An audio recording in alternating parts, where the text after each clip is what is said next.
I'm Madison, 28 years old, and I live with my boyfriend, Henry. Our relationship isn't as fun as it used to be. We've been together since college, but now we argue a lot. I feel upset because Henry doesn't seem to care about planning our future. Instead, he spends most nights playing video games while I'm left alone in bed. We avoid talking about where we're heading, not because we don't care about each other, but because neither of us tries to fix things anymore. My parents, Julie and Nathan, are the opposite of us.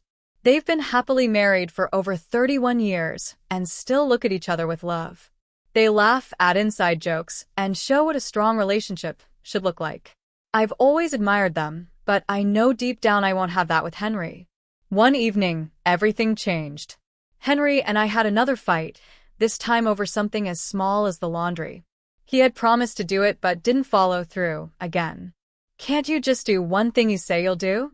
I asked, feeling fed up. "It's just laundry, Madison." "I'll get to it," he said, glued to his computer screen. The fight ended without really solving anything. Later that night, I was in the back seat of my parents' car. Their cheerful conversation made me feel a little better after my argument with Henry. We were on our way to celebrate my mom's birthday, and their happiness was infectious. But then, everything turned upside down. There was a loud crash, and everything went dark. When I woke up, I was in a hospital. The smell of disinfectant and the sound of machines filled the room. A doctor stood nearby, speaking in a calm but cold voice. My parents didn't survive the crash. And then the other news hit me. I might never walk again. At that moment, my world shattered. I felt completely alone and scared. And Henry? The fight about laundry felt like a distant memory, yet it was my only connection to life before the crash.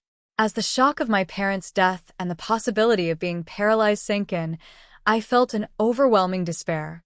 The future, once so full of promise, now felt dark and uncertain. Lying in that hospital bed, time seemed to drag and race all at once. Then Henry walked in with his parents, Joyce and Ryan. The room filled with a heavy sadness. Henry sat beside me, holding my hand, his usual confidence gone. His parents stood by the door, their faces filled with worry and uncertainty.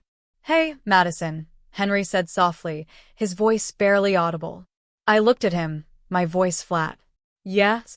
He took a deep breath. "I've been doing a lot of thinking about us."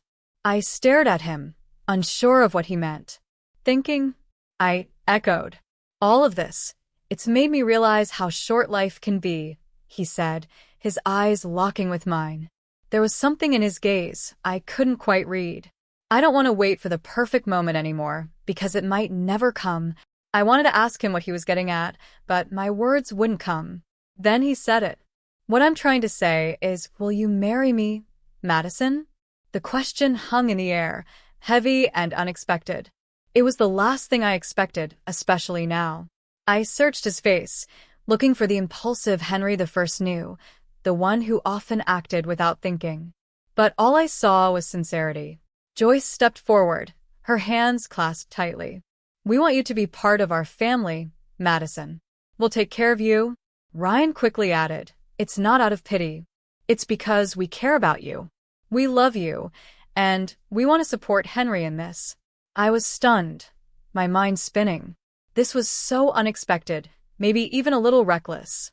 But at the same time, it felt like a lifeline in the middle of the chaos. I looked back at Henry, really looked at him. For the first time, I didn't just see the boyfriend who sometimes frustrated me. I saw someone offering me his love and support during the most uncertain time of my life. "Henry, my voice faltered as I tried to find the right words. "It's okay, Madison," he said, his thumb gently rubbing circles on the back of my hand. "You don't have to decide right now." I thought about my parents, their constant love and support, how they always wanted the best for me. Wouldn't they want me to be with someone who cared for me, no matter what? I took a deep breath. "Henry, I don't know what the future holds for me, for us," I said honestly. "But yes." The word came out stronger than I felt. "Yes, I'll marry you." For the first time in days, a genuine smile lit up Henry's face. Joyce let out a soft sob, covering her mouth with her hand, and even Ryan's eyes shimmered with tears. Moving into my parents' house with Henry was supposed to be a fresh start and new beginning. But instead, it felt like I was living in a museum of memories. Everywhere I looked, there were reminders of my parents, their laughter, their warmth, their love. I thought having Henry with me would ease the emptiness, but instead, his presence seemed to highlight what was missing. At first, Henry was attentive. He checked on me constantly and made sure I had everything I needed. But as time went on, things began to change. He spent more and more time at his computer, shutting me out. One evening, I found him in the kitchen, staring at his screen. I tried to keep my tone light as I said, "Henry, have you thought about looking for a new job? The insurance won't cover everything, and the bills are piling up." Without looking up, he replied, "I told you, Madison. I'm taking care of you now. That's my job." I felt a flicker of frustration. "I can take care of myself during the day. You don't have to be here all the time," I said, trying to keep my voice calm. Finally, he turned to face me, his expression annoyed. "What do you want from me, Madison? I'm here, aren't I?" His tone took me by surprise. "Being physically here isn't the same as being present, Henry. I need a partner, not just a roommate." He stood up suddenly, the chair scraping loudly against the tile. "You know what, Madison? Maybe I need more than this too. Maybe I'm not cut out to be a nurse." His words hit me like a slap. I watched as he stormed out, slamming the door behind him. The kitchen fell silent, the weight of his words pressing down on me. That night, lying in bed, I couldn't stop thinking about how quickly the good times had faded. The vows we'd taken, in sickness and in health, felt like they belonged to another lifetime. The Henry who had promised to stand by me now felt like a stranger. As the weeks dragged on, things only got worse. Henry's absences grew longer and his excuses weaker. He was either out with his friends or lost in a digital world that didn't seem to have room for me anymore. I felt like a problem Henry didn't expect, a weight he wasn't ready to carry. One especially hard day, when the pain was unbearable and the house felt more like a lonely prison than a home, I heard the front door open. Hoping it was Henry, I called out, "Is that you?" "Yeah, it's me," he answered, his voice distant. "I'm just grabbing a few things, then heading out again." "Heading out? With your friends?" I asked, trying to hide the sadness in my voice. He paused, keys in hand, and sighed. "Madison, I need some space, okay? This isn't easy for me either. All of this." I nodded, holding back tears. "I know. I just thought maybe we could spend some time together, like we used to." He shrugged and avoided my eyes. "Maybe when things settle down a bit. I've got to go." With each passing day, the house grew emptier. It wasn't just Henry's absence or the silence left behind by my parents' voices. It was the little things. A vase my mom loved. A painting that used to hang in the hallway. Things began to disappear. I noticed it first when I was trying to distract myself with memories. I wheeled into the living room, planning to look through some old photo albums. But as my eyes wandered the room, I saw the bare patch of wall where my mom's favorite painting had hung. Confused, I frowned. "Henry," I called, unsure of when he'd last been home. The house echoed back in silence. Later, when Henry finally returned, I asked, "Have you seen the landscape painting that was in the hallway?" Barely looking up from his phone, he replied, "Oh, that old thing? Yeah, it was getting dusty, so I figured we could use the space for something else." His casual tone didn't sit right with me. "But it was my mom's favorite," I said, my voice trembling with unease. He shrugged again, still glued to his phone. "We can get another painting, Madison. It's no big deal."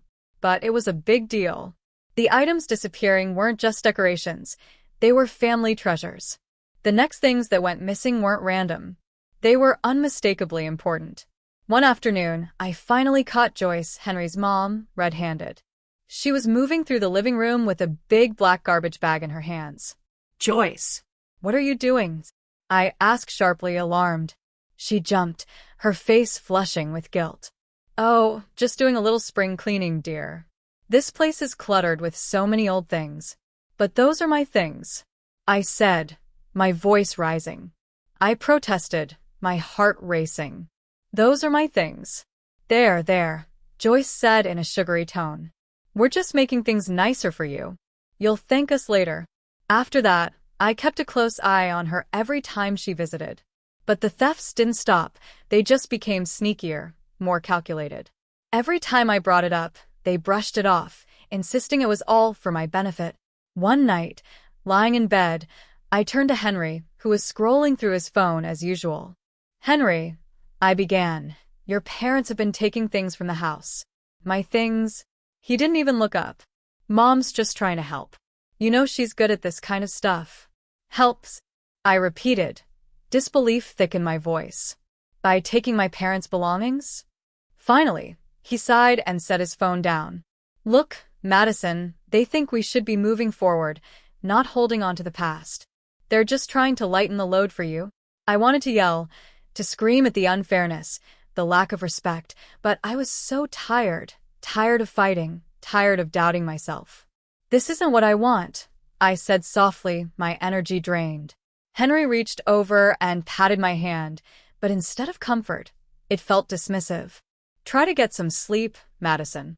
Things will feel better in the morning. But they didn't feel better. I couldn't take it anymore. The only person I trusted was Kelly, my closest friend, and a massage therapist helping with my rehabilitation. Her visits were the only thing that brought me any relief. Kelly, I confided one day as she worked on my tense shoulders, things are going missing around the house. And I can't shake the feeling that Henry and his parents are behind it. Kelly paused, her hands still. Have you talked to Henry about it? I did, I said with a bitter laugh. He just brushes it off, says his parents are helping us by decluttering. But it's only my family's things that are disappearing. Her brows knit in concern. That doesn't sound right, Madison. Do you want me to do something? Maybe I could come by more often, keep an eye out. Her offer sparked an idea in me, a flicker of determination amidst my frustration. Could you? I asked, hope creeping into my voice. A plan was starting to take shape. I don't know. Maybe you can help me set up a camera or something to see what's happening when I'm not in the room, I said, desperate for answers. Kelly nodded with determination. I'll bring something over tomorrow. We'll figure this out. True to her word, Kelly returned the next day with small recording devices. She carefully placed them in key spots around the house. It felt like something out of a spy movie, and if I weren't so desperate, I might have laughed at how ridiculous it all seemed. A few days later, Kelly came back with the recordings. We sat down together, anxious to hear what they captured. As the voices of Henry and his parents played, my blood ran cold. Their plan unfolded through casual conversation, their words like daggers. And once we get her committed, the house and everything in it will be ours, Henry said, his voice calm and chilling. Yeah, the place will sell for a fortune. And all those antiques? Pure profit, his mother added greedily. We just need to make sure Madison doesn't catch on before everything is set, his father chimed in. Tears streamed down my face as I listened to their betrayal. These were the people who promised to take care of me, who said they'd be my family. Now, they were plotting to take everything from me. Kelly reached over, gripping my hand tightly. We have to do something, Madison, she said, her voice filled with anger. I wiped my eyes, sorrow replaced by a fierce determination. We will. I'm not letting them get away with this. The next morning, I tried to act normal, but every word they spoke and every fake smile felt like a lie. During breakfast, something felt wrong. The usual city sounds drifting through the open window were gone. Curious, I wheeled myself over to the window, only to find that the ramps leading to the garden were missing. Henry, I called, panic rising in my voice. Where are the ramps? He walked into the room, feigning confusion. The ramps? Oh, they looked a bit worn. I thought they needed fixing. I stared at him, the man I once trusted. And, you didn't think to tell me? How am I supposed to get around? He shrugged, avoiding my eyes. I just thought you'd be safer inside for now, you know, until we get new ones. The room seemed to spin around me, and it wasn't for my injury. Safer or trapped? The words slipped out before I could stop them. He didn't answer. He just turned and walked away, leaving me boiling with a mix of anger and helplessness. Later, When I asked Joyce about the missing ramps, she spoke in her usual syrupy tone, fake concern dripping from her words. "We're just looking out for you, dear. We wouldn't want you to have an accident," she said, lightly patting my shoulder. I pulled back from her touch, the sting of their deceit cutting deep. "I didn't realize needing ramps was considered a hazard," I replied, my voice steady even though my insides felt like they were shaking. For a moment, Joyce's eyes hardened, but she quickly masked it with her usual fake warmth. "We're just trying to help, Madison. It's for the best." That night, lying in bed, the darkness felt heavier than ever. Henry was out again, probably drowning his guilt in cheap beer and fleeting distractions. I reached for my phone, its glow piercing the night, and dialed the emergency number Kelly had given me. "Kelly," I whispered when she picked up, "they've removed the ramp. I'm literally trapped in my own home." Her voice was firm, steady, a lifeline I desperately needed. "Hang tight, Madison. I'll make some calls. We're going to fix this." The next day, the doorbell rang. My heart raced as I maneuvered toward the door. Standing there was Kelly, flanked by 3 professionals dressed in sharp suits with serious expressions. They introduced themselves as representatives from a local disability rights organization. Beside them was Mr. Jeffrey, my lawyer, holding a leather briefcase. "Madison, we're here to make things right," Kelly said, her determination reflecting the newfound resolve in my chest. Mr. Jeffrey stepped forward, his tone calm but authoritative. "We need to establish the facts first, Madison. I'll need to inspect the house and check against the inventory of your parents' belongings." As we moved through the house, the representatives took notes. Their disapproval was clear when they saw the missing ramps and the blatant neglect of my needs. The atmosphere was tense, the truth finally being brought to light. Henry walked in during the commotion, surprise plastered across his face. "Madison, what's going on?" "Who are these people?" he asked, his voice shaky. I turned to him, letting my gaze pierce through his facade. "I'm taking back control, Henry. This is my lawyer, and these are advocates for people with disabilities. They're here to make sure my home is safe and that my rights are respected." Before Henry could respond, Joyce and Ryan appeared, their confusion quickly turning to fear as they realized the gravity of the situation. "Madison, darling, what's all this about?" Joyce stammered, her voice trembling. "It's about my rights, my home, and the truth," I said firmly, my voice unwavering. The time for their manipulation was over. I spoke, my voice steady, even though I felt a storm raging inside me. "Mr. Jeffrey is here to review the inventory of my inheritance." Mr. Jeffrey opened his briefcase, pulling out documents and photographs. "We have detailed records of all items left to Mrs. Harper. It appears several are missing." Ryan's face turned pale. "Now, Madison, I'm sure this is just a misunderstanding," he said quickly. "There's no misunderstanding," I replied, the recordings Kelly had provided replaying in my mind. "And there's more than just missing items to address." Henry's parents exchanged nervous glances, the fake kindness they'd shown me crumbling right in front of my eyes. Henry stood silently, the reality of the situation finally hitting him. Kelly stepped closer, her voice firm. "We also have evidence of your conversations about Madison's property and her well-being." One of the advocates from the Disability Service added, "Removing access to the ramps is a direct violation of Mrs. Harper's rights. We'll be taking action." As Mr. Jeffrey presented the evidence, proof of their theft and plans for my future, I could finally see the trap they had set for me.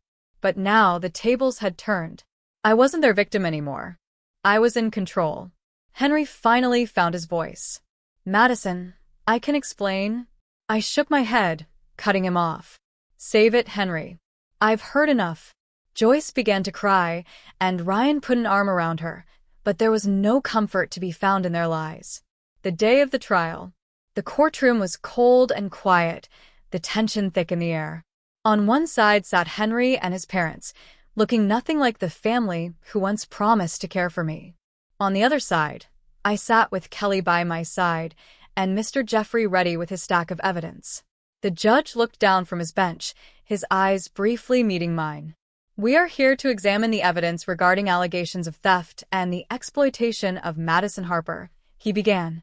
Mr. Jeffries stood and methodically presented everything, the recordings, the discrepancies in the inventory, and statements from the disability advocates. Each piece of evidence added weight to their guilt. Henry's family squirmed in their seats, the truth of their actions impossible to deny. Joyce sobbed softly, her tears the backdrop to the unraveling of their scheme. When it was her turn to speak, she whispered, "We never meant for it to go this far." The judge's voice was stern as he addressed them. "You took advantage of a vulnerable person. There is no excuse for your actions." Finally, Henry spoke, his voice barely above a whisper. "I'm sorry, Madison. I never wanted to hurt you, but the damage was done, and no apology could undo what they had tried to take from me." I looked at Henry, memories of our time together flashing through my mind. "Sorry isn't enough, Henry. You made your choice." The judge's gavel came down, a final word on the life I had once known. Henry and his parents were found guilty. They were ordered to pay reparations and were forbidden from contacting me again. With Kelly and a team of dedicated professionals by my side, I began physical therapy. Each small movement felt like a hard-won victory. Slowly but surely, I started to regain strength. My legs, once lifeless, began to tingle with new energy. One day, as I stood with the help of parallel bars, Kelly clapped and cheered. "Look at you, Madison. You're doing it." Her excitement was contagious, and I couldn't help but smile. "I am, aren't I?" I said, joy bubbling up from a place I thought was beyond repair. From that moment, I moved forward, one step, one day at a time. The house, once filled with painful memories, was transformed into a place of comfort and healing. It became a sanctuary where I could rebuild my life, growing stronger with each passing day.